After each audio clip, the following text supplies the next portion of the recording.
के लाला हो गजानन गजमुख वाला। हे गौरी के लाला हो गजानन गजमुख वाला। आगे जी गणेश चतुर्थी आगे गली गली माँ तहाँ विराजे। आगे जी गणेश चतुर्थी आगे गली गली माँ तहाँ विराजे। आए हो महू तोर शरण माँ धर के जी फूल माला। हे गौरी के लाला हो गजानन गजमुख वाला। हे गौरी के लाला हो गजानन गजमुख वाला।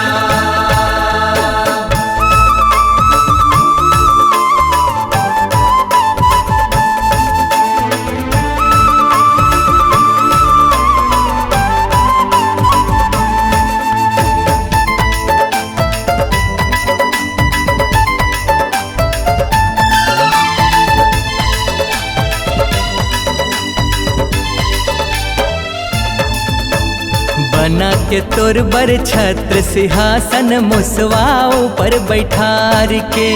बूढ़े है तोर भक्ति के समंदर माँ नर नारी संसार के।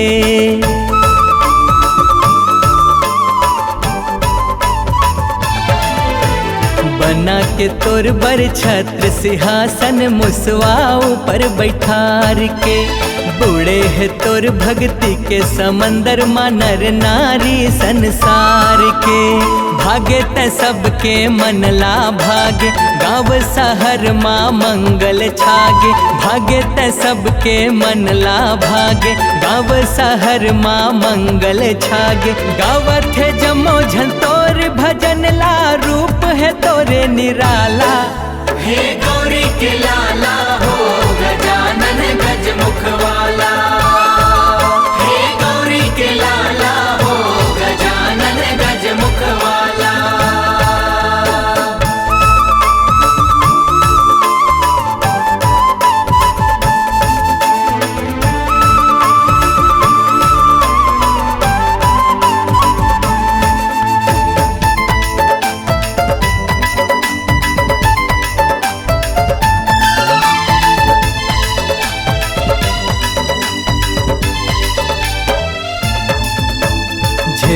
झिलमिल झालर चमके तोरन पता का छवाए हैं। मन मोहत है किस्म किस्म के सुंदर झांकी सजाए हैं।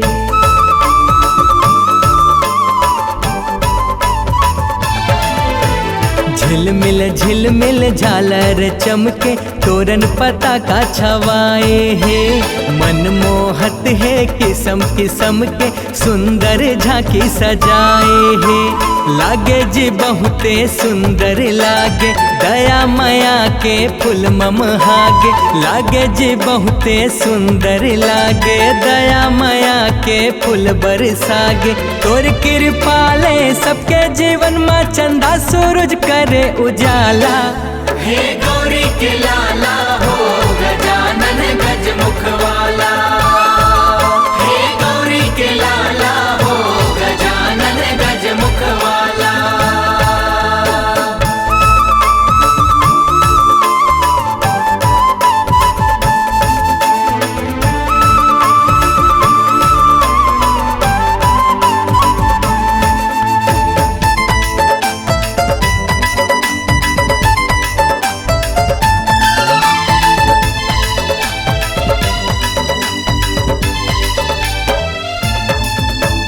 मन के मनौती पाथे सबो झन करके जी तोरे से वाला।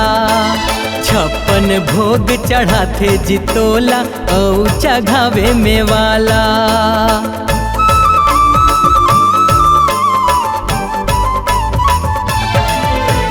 मन के मनौती पाथे सबो झन करके जी तोरे से वाला।